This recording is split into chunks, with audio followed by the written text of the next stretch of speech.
حضور نبی کریم صلی اللہ علیہ وآلہ وسلم کو یہ تسبیح جبرائیل نے بتائی تھی۔ اللہ یہ تسبیح پڑھنے والے کو 1000 حج و عمرے کا ثواب اور قضا نمازیں ادا تصور فرماتا ہے۔ تسبیح پہاڑ کو ریزہ ریزہ کر دے، پانی کو روک دے، آگ کو بجھا دے اور گناہوں کو مٹا دے گی۔ وہ تسبیح یہ ہے۔ ایک عظیم راز، حضرت جبرائیل علیہ السلام کی لائی ہوئی وہ خاص دعا رات کا پچھلا پہر تھا۔ مدینہ کی فضاؤں میں سکون اور خاموشی کا راج تھا۔ آسمان پر چمکتے ستارے گواہ تھے کہ آج کچھ غیر معمولی ہونے والا ہے۔ نبی کریم صلی اللہ علیہ وسلم اپنی چادر رحمت میں لپٹے عبادت میں مصروف تھے کہ اچانک حضرت جبرائیل امین علیہ السلام نازل ہوئے اور نور کی روشنی پھیل گئی، ہوائیں مہک اٹھیں اور فرشتے ادب سے جھک گئے۔ حضرت جبرائیل علیہ السلام نے کہا، اے محمد صلی اللہ علیہ وسلم، میں ایک ایسا راز لے کر آیا ہوں جو قیامت کے دن بندے کو ایسا مقام عطا کرے گا کہ لوگ حیرت میں پڑ جائیں گے۔ اس کے چہرے سے نوریوں پھوٹے گا جیسے 14ویں کا چاند چمکتا ہے۔ سب کہیں گے یہ کون ہے؟ کون نبی ہے یا کوئی ولی یا کوئی مقرب فرشتہ ہے؟ تب ایک فرشتہ پکارے گا، نہیں، یہ وہ خوش نصیب ہے جس نے زندگی میں ایک مرتبہ وہ کلمات پڑھے تھے جو میں آج آپ کو سکھانے آیا ہوں، اور پھر یہ بندہ بغیر کسی حساب و عذاب کے جنت میں داخل ہوگا۔ پل صراط پر بجلی کی مان گزرے گا جیسے وہ کبھی گنہگار تھا ہی نہیں، اگرچہ اس کے گناہ سمندروں کی جھاگ، درختوں کے پتوں اور بارش کے قطروں سے بھی زیادہ ہوں۔ اللہ تعالیٰ اسے معاف فرما دے گا، اسے 1000 مقبول حج عمرے کا ثواب ملے گا۔ اگر یہ کلمات آگ پر پڑھے جائیں تو وہ فوراً بجھ جائے گی، پہاڑ پر پڑھے جائیں تو وہ ریزہ ریزہ ہو جائے گا۔ اگر کوئی پیاسا ہو اور یہ دعا پڑھے تو فوراً سیراب ہو جائے گا۔ اگر کوئی بھوکا ہو یہ دعا پڑھے تو رزق کا دروازہ اس پر کھل جائے گا۔ اگر کوئی حافظ قرآن نہ بن پا رہا ہو تو ان کلمات کے ذریعے اس کے حافظے میں قرآن سما جائے گا۔ وہ کلمات یہ ہیں۔ محترم ناظرین، ابو بکر صدیق رضی اللہ تعالیٰ عنہ فرماتے ہیں، میں نے یہ کلمات رات اور دن میں پڑھے اور مجھے وہ شرف نصیب ہوا جو دنیا کی سب سے بڑی دولت سے بڑھ کر تھا۔ میں نے خواب میں سرکار دو عالم صلی اللہ علیہ وسلم کی زیارت کا شرف عطا ہوا۔ حضرت عمر فاروق رضی اللہ تعالیٰ عنہ فرماتے ہیں، جب بھی میں نے کسی حاجت کے لیے یہ دعا مانگی، اللہ تعالیٰ نے مجھے کبھی مایوس نہیں کیا۔ ہر دعا قبول ہوئی، کبھی رد نہ ہوئی۔ حضرت عثمان غنی رضی اللہ تعالیٰ عنہ کو قرآن پاک حفظ کرنے میں مشکل پیش آ رہی تھی۔ وہ سرکار دو عالم صلی اللہ علیہ وسلم کی خدمت میں حاضر ہوئے اور عرض کی، یا رسول اللہ، میں کوشش کرتا ہوں مگر قرآن مجھے یاد نہیں ہوتا۔ نبی کریم صلی اللہ علیہ وسلم نے مسکرا کر فرمایا، یہ کلمات پڑھ کر دعا کرو، تمہیں قرآن یاد ہو جائے گا۔ حضرت عثمان غنی رضی اللہ تعالیٰ عنہ نے یہ کلمات پڑھی اور پھر قرآن اس کے سینے میں اتر گیا۔ کیا آپ بھی ان کلمات کو جاننا چاہتے ہیں؟ کیا آپ چاہتے ہیں کہ قیامت کے دن بغیر حساب جنت میں داخل ہوں؟ کیا آپ چاہتے ہیں کہ پل صراط سے بجلی کی طرح پار ہو جائیں؟ کیا آپ چاہتے ہیں کہ ہر حاجت پوری ہو؟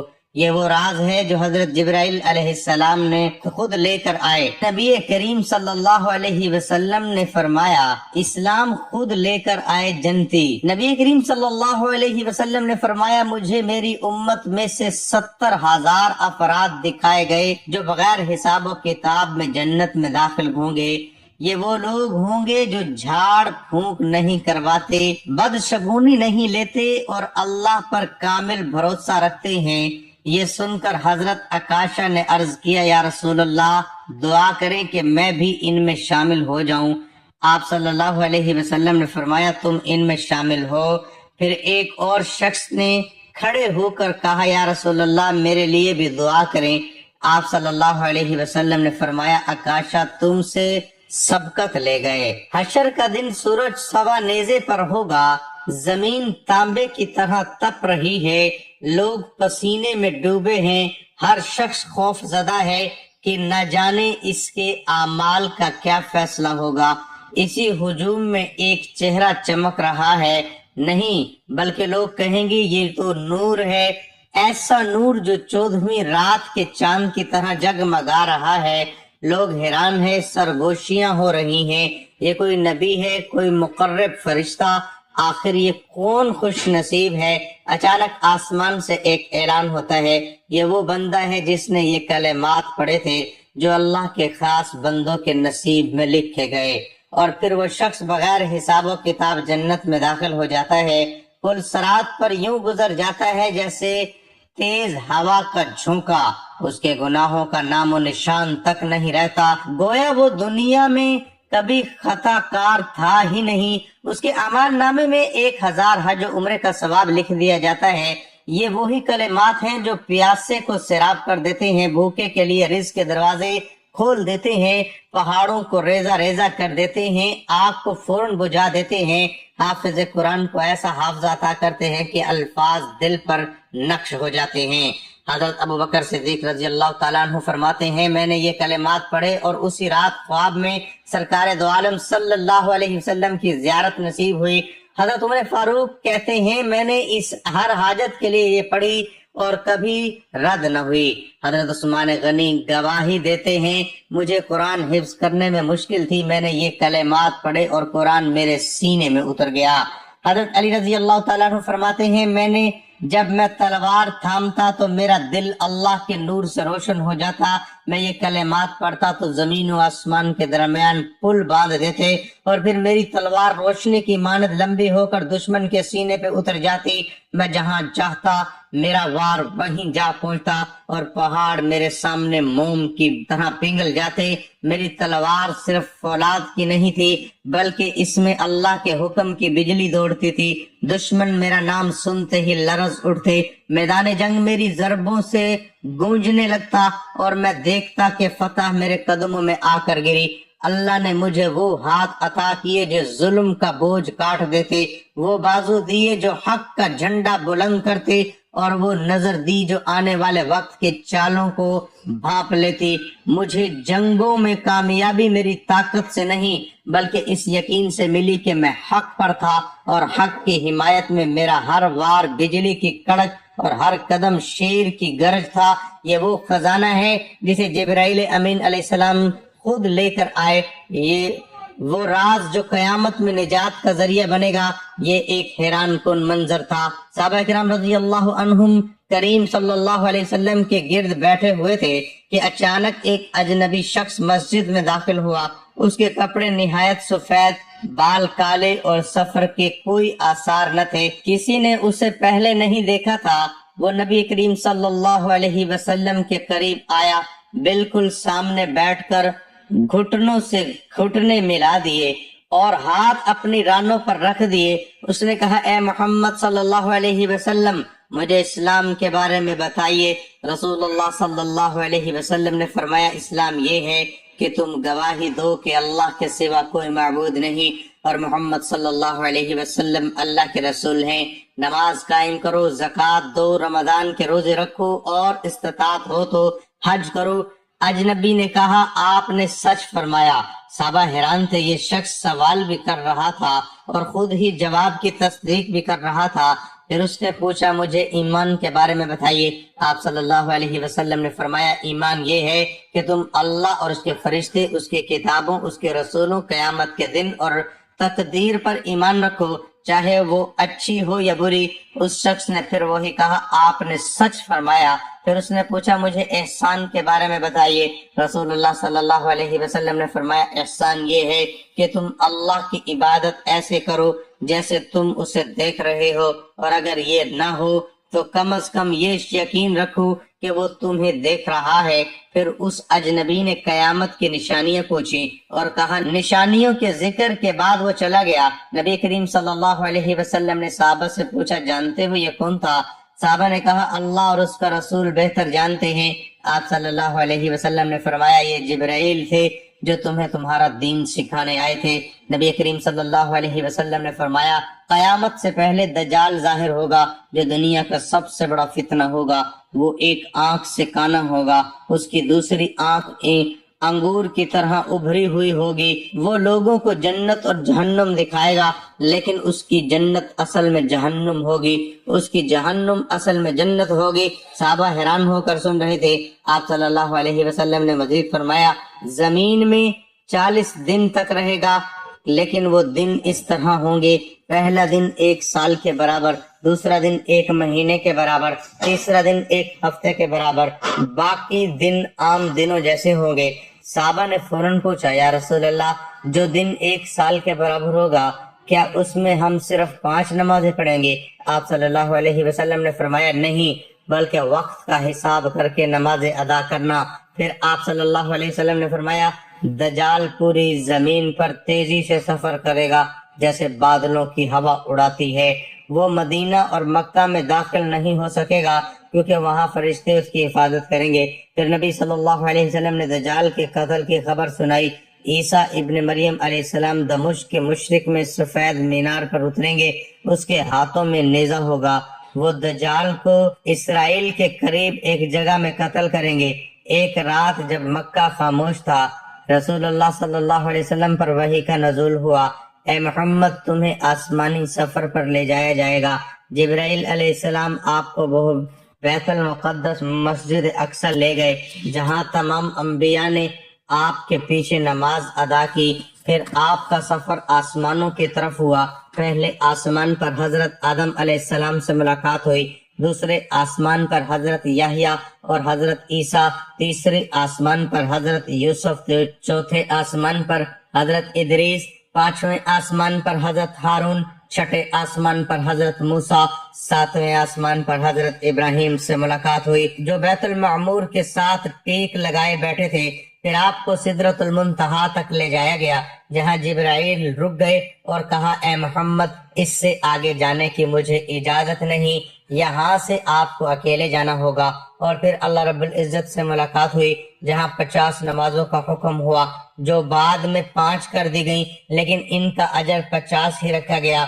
جب نبی کریم صلی اللہ علیہ وسلم واپس آئے تو کفار نے مذاق اڑایا، لیکن ابو بکر صدیق رضی اللہ عنہ نے کہا اگر محمد صلی اللہ علیہ وسلم نے کہا ہے تو یہ سچ ہے۔ نبی کریم صلی اللہ علیہ وسلم نے فرمایا اللہ تعالیٰ فرماتا ہے اے میرے بندو میں نے اپنے اوپر ظلم کو حرام کیا اور تمہارے درمیان بھی ظلم کو حرام قرار دیا، بس تم ایک دوسرے پر ظلم نہ کرو۔ اے میرے بندو تم سب بھوکے ہو سوائے اس کے جسے میں کھلاؤں، بس مجھ سے کھانے کا سوال کرو میں تمہیں کھلاؤں گا۔ اے میرے بندو تم سب ننگے ہو سوائے اس کے جسے میں پہناؤں، بس مجھ سے لباس مانگو میں تمہیں پہناؤں گا۔ اے میرے بندو تم سب گمراہ ہو سوائے اس کے جسے میں ہدایت دوں، بس مجھ سے ہدایت طلب کرو میں تمہیں ہدایت دوں گا۔ اے میرے بندو اگر تم سب کے سب پہلے اور پچھلے انسان اور جن ایک میدان میں کھڑے ہو کر مجھ سے مانگے اور میں سب کو عطا کر دوں تو میرے خزانوں میں اتنی بھی کمی نہ ہوگی جتنا کہ سمندر میں سوئی ڈبونے سے پانی کم ہوتا ہے۔ نبی کریم صلی اللہ علیہ وسلم نے فرمایا کیا تم جانتے ہو کہ مفلس کون ہے؟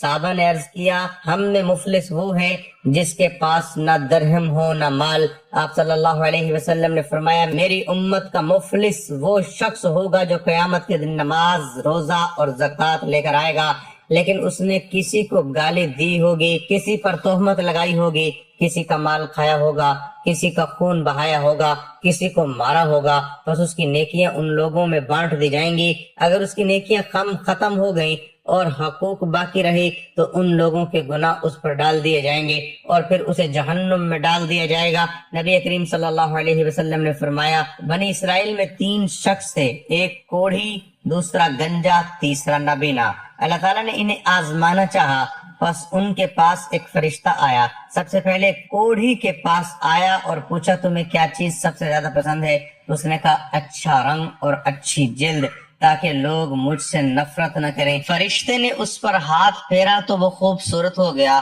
پھر پوچھا تمہیں کون سا مال پسند ہے؟ اس نے کہا اونٹ۔ بس اسے حاملہ اونٹنی دے دی گئی۔ پھر گنجے کے پاس آیا اور پوچھا تمہیں کیا پسند ہے؟ اس نے کہا اچھے بال، تاکہ لوگ مجھ سے نفرت نہ کریں۔ فرشتے نے اس پر ہاتھ پھیرا تو وہ خوبصورت ہو گیا۔ پھر پوچھا تمہیں کون سا مال پسند ہے؟ اس نے کہا گائیں۔ بس اسے حاملہ گائے دے دی گئی۔ پھر نابینا کے پاس آیا اور پوچھا تمہیں کیا پسند ہے؟ اس نے کہا اللہ مجھے بینائی دے دے تاکہ میں لوگوں کو دیکھ سکوں۔ فرشتے نے اس پر ہاتھ پھیرا تو وہ بینا ہو گیا، وہ ٹھیک ہو گیا۔ پھر پوچھا تمہیں کون سا مال پسند ہے؟ اس نے کہا بکری۔ بس اسے حاملہ بکری دے دی گئی۔ یہ سب جانور بڑھتے گئے یہاں تک کہ ان کے پاس وادیاں بھر گئیں۔ پھر فرشتہ کوڑھی کے پاس اسی کی پرانی حالت میں آیا اور کہا مجھے کچھ دو، محتاج ہوں۔ اس نے کہا یہ سب میرا آبائی مال ہے۔ فرشتے نے کہا اگر تم جھوٹے ہو تو اللہ تمہیں پہلے جیسا کر دے۔ پھر گنجے کے پاس گیا، اس نے بھی انکار کیا تو دعا دی کہ اللہ تجھے پہلے جیسا کر دے۔ پھر نابینا کے پاس آیا اور کہا میں مسکین اور مسافر ہوں، مجھے کچھ دو۔ اس نے کہا یہ سب مال اللہ کا دیا ہوا ہے، لے جتنا چاہے۔ فرشتے نے کہا اپنا مال اپنے پاس رکھ، یہ محض آزمائش تھی، اللہ تجھ سے راضی ہو اور تیرے ساتھیوں سے ناراض ہو گیا۔ ایک عظیم راز حضرت جبرائیل علیہ السلام کی لائی ہوئی وہ خاص دعا رات کا پچھلا پہر تھا۔ مدینے کی فضاؤں میں سکون اور خاموشی کا راج تھا۔ آسمان پر چمکتے ستارے گواہ تھے کہ آج کچھ غیر معمولی ہونے والا ہے۔ نبی کریم صلی اللہ علیہ وسلم اپنی چادر رحمت میں لپٹے عبادت میں مصروف تھے کہ اچانک حضرت جبرائیل امین علیہ السلام نازل ہوئے۔ نور کی روشنی پھیل گئی، ہوائیں مہک اٹھی اور فرشتے ادب سے جھک گئے۔ حضرت جبرائیل علیہ السلام نے کہا اے محمد صلی اللہ علیہ وسلم، میں ایک ایسا راز لے کر آیا ہوں جو قیامت کے دن بندے کو ایسا مقام عطا کرے گا، لوگ حیرت میں پڑ جائیں گے۔ اس کے چہرے سے نور یوں پھوٹے گا جیسے 14ویں کا چاند چمکتا ہے۔ سب کہیں گے یہ کون ہے؟ کوئی نبی ہے یا کوئی ولی یا کوئی مقرب فرشتہ ہے؟ تب ایک فرشتہ پکارے گا نہیں، یہ وہ خوش نصیب ہے جس نے زندگی میں ایک مرتبہ وہ کلمات پڑھے تھے جو میں آج آپ کو سکھانے آیا ہوں، اور پھر یہ بندہ بغیر کسی حساب و عذاب کے جنت میں داخل ہوگا۔ پل صراط پر بجلی کی مان گزرے گا جیسے وہ کبھی گناہگار تھا ہی نہیں، اگرچہ اس کے گناہ سمندر کی جھاگ، درختوں کے پتوں اور بارش کے قطروں سے بھی زیادہ ہوں۔ اللہ تعالیٰ اسے معاف فرما دے گا، اسے 1000 مقبول حج عمرے کا ثواب ملے گا۔ اگر یہ کلمات آگ پر پڑے جائیں تو وہ فوراً بجھ جائے گی، پہاڑ پر پڑے جائیں تو وہ ریزہ روزہ ہو جائے۔ اگر کوئی پیاسا ہو اور یہ دعا پڑھے تو فوراً سیراب ہو جائے۔ اگر کوئی بھوکا ہو اور یہ دعا پڑھے تو رزق کا دروازہ اس پر کھل جائے گا۔ اگر کوئی حافظ قرآن نہ بن پا رہا ہو تو ان کلمات کے ذریعے اس کے حافظے میں قرآن سما جائے گا۔ وہ کلمات یہ ہیں لا الہ الا اللہ الملک الحق المبین، لا الہ الا اللہ الحکم العدل المتین، وربنا اباؤنا الاولون، لا الہ الا انت سبحانک انی کنت من الظالمین، لا الہ الا اللہ وحدہ لا شریک لہ، لہ الملک ولہ الحمد، یحیی ویمیت وہو حی دائم ابدا لا يموت بیدہ الخیر الیہ المصیر وہو علی کل شیء قدیر۔ حضرت علی رضی اللہ تعالیٰ عنہ کا شمار ان ہستیوں میں ہوتا ہے جو عدل و انصاف، حلم و بردباری اور شجاعت میں بے مثال تھے۔ ایک مرتبہ کا واقعہ ہے کہ حضرت علی رضی اللہ تعالیٰ عنہ کوفہ میں قاضی کے منصب پر فائز تھے۔ ایک دن ایک بوڑھا شخص عدالت میں حاضر ہوا اور کہا اے امیر المؤمنین، میں ایک مسافر ہوں اور میری ساری جمع پونجی راستے میں کھو گئی، اب میرے پاس کچھ نہیں بچا، میں سخت پریشان ہوں، میری کوئی مدد کیجیے۔ حضرت علی رضی اللہ تعالیٰ عنہ نہایت شفقت سے اس بوڑھے کی طرف دیکھا اور فرمایا تم کس شہر سے آئے ہو؟ بوڑھے نے جواب دیا میں شام کا رہنے والا ہوں۔ حضرت علی رضی اللہ تعالیٰ عنہ نے مزید پوچھا تمہارا پیشہ کیا ہے؟ بوڑھے نے کہا میں مزدور ہوں، لیکن اب بڑھاپا آ گیا ہے اور میرے لیے محنت و مشقت کرنا ممکن نہیں رہا۔ حضرت علی رضی اللہ تعالیٰ عنہ یہ سن کر انتہائی افسوس میں مبتلا ہو گئے اور فرمایا یہ کیسا انصاف ہے کہ جب تک تمہاری جوانی اور طاقت تھی تمہیں کام پر لگایا گیا، لیکن جب تم کمزور اور ناتواں ہو گئے تو تمہیں بے یار و مددگار چھوڑ دیا گیا۔ اس پر حضرت علی رضی اللہ تعالیٰ نے فوراً بیت المال کے نگران کو بلایا اور حکم دیا کہ اس بوڑھے شخص کا وظیفہ مقرر کیا جائے اور اسے روزانہ بیت المال سے خرچ دیا جائے تاکہ وہ عزت کے ساتھ زندگی گزار سکے۔ پھر حضرت علی رضی اللہ تعالیٰ عنہ نے نہایت سختی سے فرمایا، یہ کوئی انصاف نہیں کہ تم اس کی جوانی کی محنت سے فائدہ اٹھائیں اور جب یہ بوڑھا ہو جائے تو اسے بے سہارا چھوڑ دیں۔ یہ اسلامی حکومت کا فرض ہے کہ وہ اپنے ضعیف اور معذور شہریوں کا پورا خیال رکھے۔